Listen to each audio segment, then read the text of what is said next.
กับสวัสดีและก็กับสบายดีพ่อแม่พี่น้องนาบ่าวนาสาวป่าลูกเนาะมาพบพ่อกับบาลันคือเก่าเนาะพบพ่ออยู่ไห้อยู่นาอย่าว่าคลิปซ้ำอย่าว่าคลิปเดิมเนาะว่าสิไปถ่ายมื้อนี้มีน้องทองวันโทรมาเนาะกับลุงเพิ่นว่าเพิ่นได้ลาออกจากเวียกแล้วบาลันก็ตกใจแฮงเนาะเพราะว่ามื้อนี้ฝนตกแฮงน้ำออกแกงน้ำห้องแตกสลายเลยมื้อนี้ บอลันสิไปท่าให้เบิ่งเนาะน้ำห้องแตกหลายบอลันไปบ่ได้เนาะบอลันขี่รถจากอันตรายหลายเนาะแถวเขตเซโนเนาะทางออกจากบ้านโคกใหญ่นี่เป็นทางแดงเนาะรถจักรลมหลายคันเนาะมื้อนี้น่ะหลายคันเลยบ่ต่ำกว่า20ปลายนะบอลันคิดว่าเพราะว่าเขาเจ้าบ่ฮู้เนาะดินถอกใหม่เวลารถแล่นปั๊บมันล่มเลยนะดีแต่บอลันบ่ได้ไปรถบอลันแฮงหนักซ้ำนะว่าเป็นสิ่งที่ว่าสะพายเลยหน้าเสากับน้องชายเพิ่นเนาะ กับลุงเพราะว่าอีก2-3 มื้อเพื่อจะเดินทางกลับเมืองโขงเนาะแขวงจำปาสักเนาะเอามาชมมาเที่ยวมาเบิ่งเนาะบรรยากาศสวนบาลันก่อนเนาะบาลันก็สิได้เก็บหอยให้เบิ่งหอยหลายธรรมศาสตร์อยู่ในสวนในป่าเพื่อมาหลินมายามกันเนาะหักแพงกันก็มาเยี่ยมยามบาลันได้คือเก่าเด้อจะได้กับ FC ฝั่งไทยทั้งหลายมึงมาสบายดีเด้อทุกคนเด้อสบายดีเด้อสบายดีสบายดี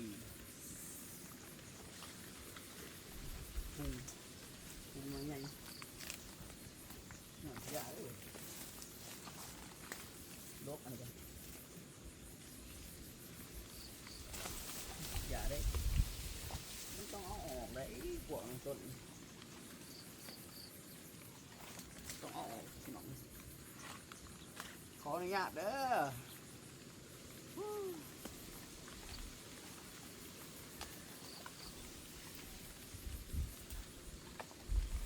ต้องแบบไหนโอ้ยโอ้ยเบื่อดิก็เป็นอะไรสิวะนี่โอ้ยเนาะอยากบัดโอ้ยโทรศัพท์หน่อยก็อยู่ในโทรศัพท์หน่อยก็อยู่ในนี่สับเอ้าโอ้พี่น้องเลยได้นี่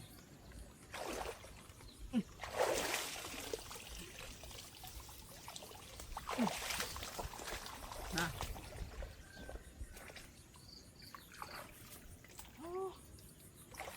เป็นอะไรสิวะนี่ทะลุบ่อุ้ยมันคือหมื่น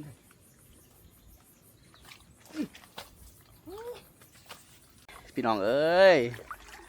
ในเมื่อได้ตกน้ำตกหยังเลยก็คือว่าเลยเนาะจำเป็นลงมาเบิ่งหอยซะบาดนี้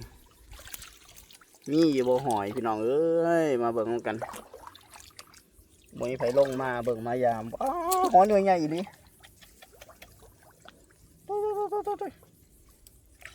โอ้หอยโอ้มีหลายเด้อปลาทุกโอ้มีหอยหลายเด้อบาลานเอาหอยนะมาถอกไว้เนาะหอยอันนี้นี่พี่น้องเอ้ยนี่มาถอกไว้3 โลแต่พี่ไก่ปีนี้ยังไม่ทันได้เห็นจักหน่วยเอาโทรศัพท์ซื้อใหม่ซะเนาะของสะพรซื้อหันตกต้องในเซตบาลานพันพี่น้องบอกบางคลิปหายกันโอ้ยบาลานว้ายหอยคือหลายเดียวหอยหลายเลยเนาะหอยคือหลายเดียวกูนะบาลานบอกฮู้ได้ว่ามีหอยมีแต่หอยน้อยอันนี้เป็นคลองขี่ไก่เนาะที่ว่าร้านเห็ดเลิกตอนเป็นเห็ดใหม่ๆนี่น้ำนี่พอดีท่วมหัวเนาะแต่ว่าดินมันผัดถมลงพี่น้องเอ้ยบ้านก็สิเดินออกป่าออกอย่างนี้ป้าหอยเอาสับสิกินมือเวลาหาใหม่มาใส่เนาะมาเสียหยาเสียหยางพี่น้องเอ้ยบรรยากาศอยู่ให้อยู่สวนอย่าบ่าวลั่นเด้อป่าลุง FC ทั้งหลายเนาะจะว่าคอมมินมาว่านี่ด่าว่าลั่นโอ้ยวะไร้สาระอีวะหายว่าลั่นวันนี่บอกพอหายกันเบิ่งคลิปกันไปก่อน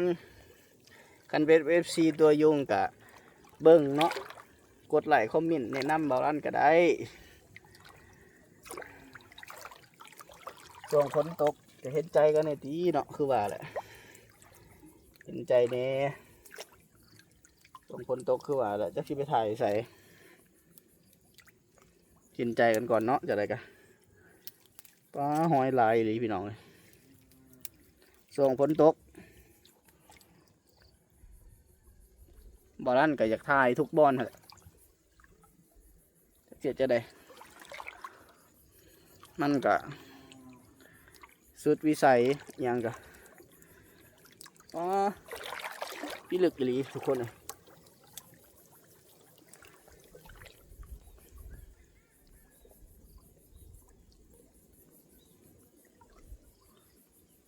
เบิ้งบอลนั่นสิขึ้น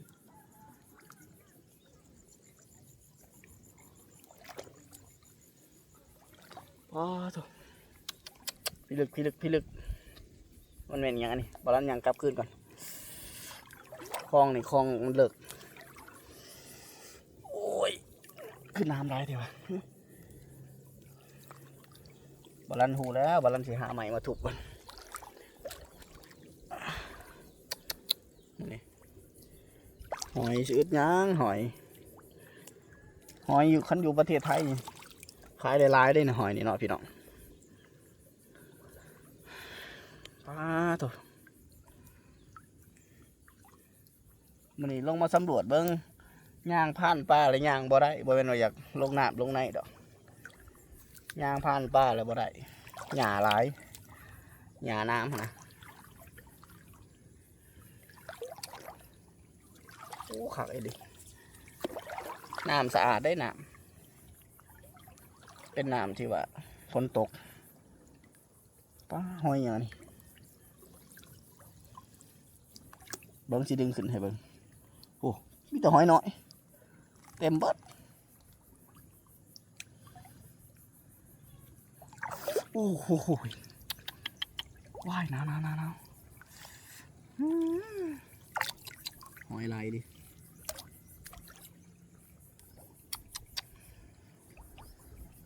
งามขนาดพี่น้อย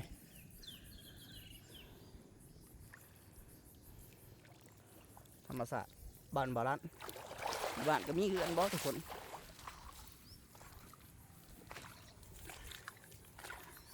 ถ่ายให้อยู่หน้าไปก่อนเนาะจะได้กันบาลันก็ยินข่าวว่าน้องลาออกจากเวียกโอ้ยว่ะเสียดายความดูความมันของน้องเด้ว่ะเพราะว่าลุงแล้วน่าจะมีเวียกมีธุระส่วนโตแล้วว่าจากได้เขากับโบหูต้องได้กลับบ้านด่วน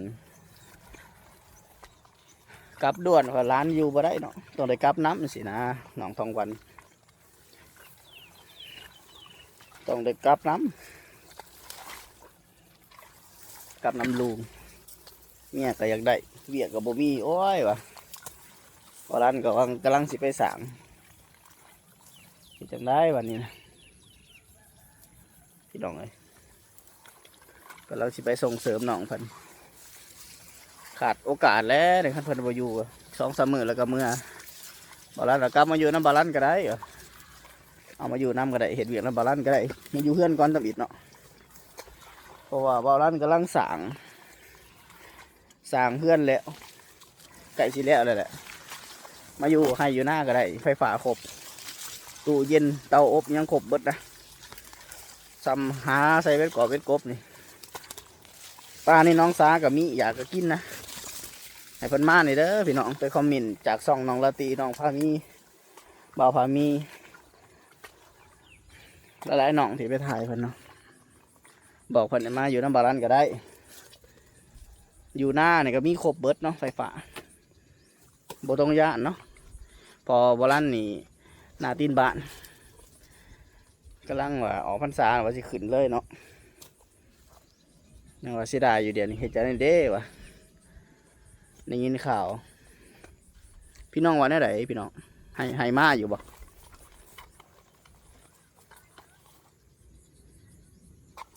ให้เพิ่นมาอยู่บ่บาลันเห็นแล้วก็โอ้ยวะ จังใดเด้วะคือว่าได้กลับ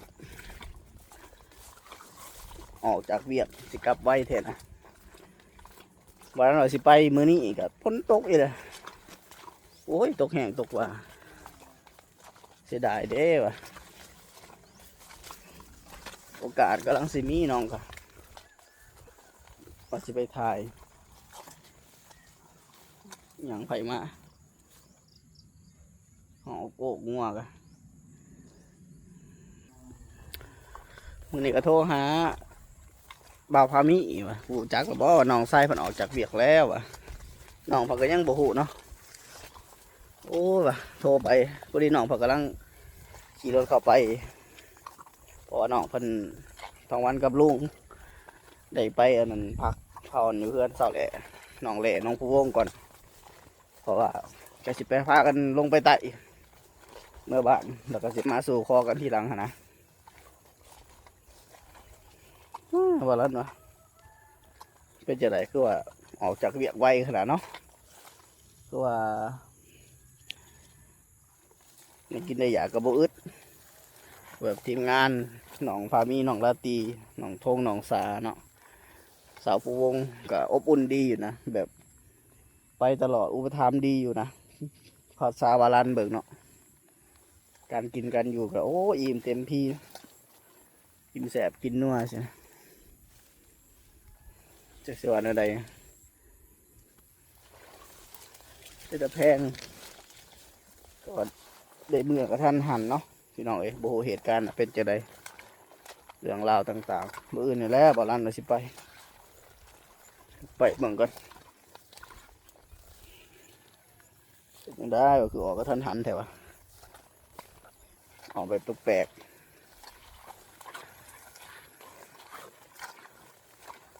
เป็นจะได้พ่อแม่พี่น้องอยู่ลาวหรือว่าอยู่ฝั่งไทยเฮาฝนตกแห้งบ่อยู่ฝุ่นเป็นจะได้ฝ่าห้องฝนล่มอยู่บ่ตกคืออยู่ลาวอยู่บ่ตกคืออยู่แถว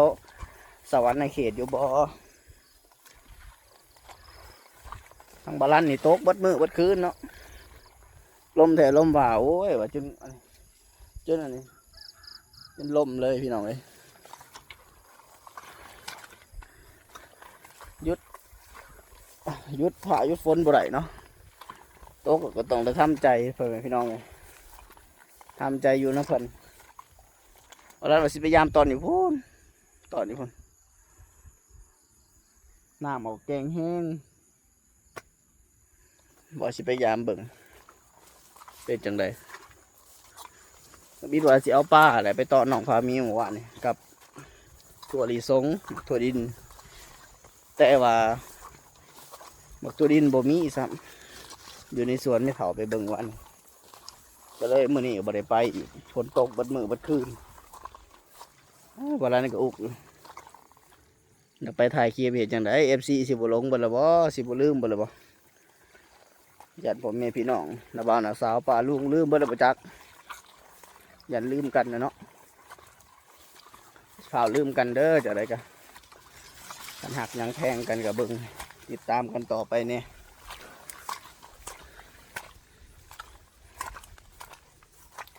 วันนั้นก็ถ่ายคลิปไปยังสิไปเบิ้งน้องคนหนึ่งอยู่เป็นตาหนาสงสารนี่เลยอยู่เมืองหลอกงานเราเป็นคนไปเหตุเวียกอยู่ฝั่งไทยเราเป็นคนที่ว่าไปเหตุเวียกหลายปีแต่ว่าขับรถจักรเองเนาะอยู่ฝั่งไทยขับรถจักรเลยเกิดอุบัติเหตุนะเขาลงพยาบาลอยู่ฝั่งไทยกับ2-3 เดือน2 เดือนนี่แหละเสียเงินหลายแสนกว่าบาทแต่ว่าบรันบอกเข้าใจว่าพันจ่ายบ่แต่ละเดือนหรือว่าจะได้แล้วก็กลับมาอยู่ประเทศลาวกลับมาแต่ว่าหลังจากกลับมาก็มารักษาตัวอยู่ลาวแต่เรานั้นเสียงเดียวเราย่างบ่ได้พี่น้องเอ้ยอีตนเรากับบรันเคยเห็นเราอยู่ไทยเนาะเราก็เป็นผู้ชายคนหนึ่งที่ว่าส่งเงินให้พ่อให้แม่ตลอดหาเลี้ยงครอบครัวตลอดแต่พอตัวเองมาเป็นแบบนี้นะก็ เห็นอ้ายเราบาลานเองเนาะถ่ายคลิปก็เลยว่ามาถ่ายน้องให้แน่ว่ะแล้วอาจจะขอความช่วยเหลือจากบาลานนี่แหละบาลานก็เลยว่าเจ้าขาดหยังว่ะถ้าขาดปักปิกปลาแดกไปนัวเกลือเข่าไอซอยไดเด้อว่ะขันนอกเนื้อน่ะอ้ายก็ยังซอยบ่ได้ว่ะเดี๋ยวอ้ายสิลองไปถ่ายเบิ่งเด้อเพื่อว่า FC เพิ่นเบิ่งเพิ่นหยังยอดวิวอ้ายขึ้นเพิ่นเห็นใจนะอ้ายก็สิไปถ่ายตลอดว่ะก็เลยบอกเพิ่นว่าบ่มีแท้บ่เขาก็ส่งเพื่อนมาให้เบิ่งเนาะส่งคลิปส่งหยังโอ้ก็ทุกข์ยากลำบากแท้ๆว่ะโอ้ยว่ะนามบาลันคนหนึ่งเนาะเป็นคนสารวัตรก็คิดเห็นเราอยู่เมืองเรางามบาลันก็สิไปถ่ายเบิ่งเนาะจะได้กับผากพี่ผากน้องผากผู้ใหญ่ใจบุญทั้งหลายเนาะเบิ่งคลิปให้ในเด้อผากติดตามให้เนาะเป็นจะได้กระยาเนาะผากเบิ่งผากส้มผากคอมเมนต์ผากไลค์ผากแซ่แหละบาลันก็สิว่าสิไปในเดือนหน้าน่ะเดือนนี้แหละเดือนสิมานี่แหละ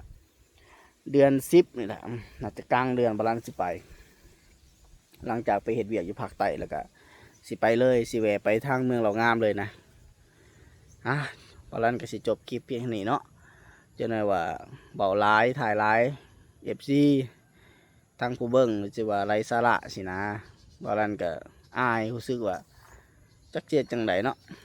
เชื่อว่าบาลันก็เว้าเป็นข้อมูลอยู่เลยแต่ว่าบ่ฮู้ว่า